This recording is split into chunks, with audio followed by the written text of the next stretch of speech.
Okay.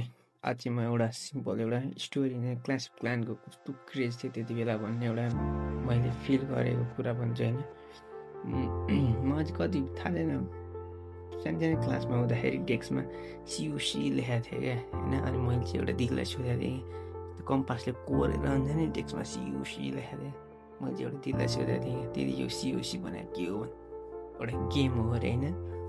म hostel बस्थेँ अनि घर आएँ, डाउनलोड गरेँ होइन। अनि कसले डाउनलोड गराएँ कि मैले त्यो ज्यापिया कि सेन्डर केबाट यस्तो सेयर गरेको क्या त्यो एप खेलेँ। अनि घर बस्ने बेलासम्म त्यो होइन रसकै डाउनलोड 5 पुग्यो। फेरि त्यो एप अनइन्स्टल गरेर हरायो क्या, त्यो कनेक्टिभ हराइन्छ क्या हुन्छ नि। फेरि खेल्ने फेरि हरायो। अनि चाहिँ के खेल्नु भनेर झ्याउला होइन। अनि फेरि कस्तो गयो भने एउटा साथीलाई भने मलाई एउटा अकाउन्ट चाहिएको छ भने विशाल भन्ने मेरो साथीलाई होइन, त्यसले चाहिँ एउटा दाइसँग किनिदिन्छु भने मैले डाउनलोड 4को आइडी लगभग 300-400 कतिमा किनेको छ क्या त्यति बेला। त्यो किने नि त्यो कहाँ गयो नि थाहा छैन, तर त्यो 3-4 डाउनलोड भनेको त्यो 2-3 दिनमै पुगिन्छ क्या त्यो सुई खेल्दै गयो भने होइन।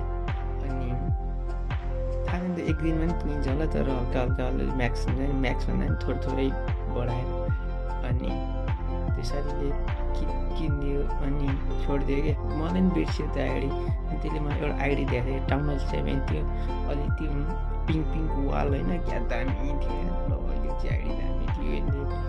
अनि त्यो आइडी मैले खेलेर डाउनलोड 15 पुऱ्याएँ कि हुँदैन। अनि त्यसपछि त के भयो थाहा भएन, तर क्लास प्लानको चाहिँ दामी मेमोरी त्यो भनेको त्यही हो।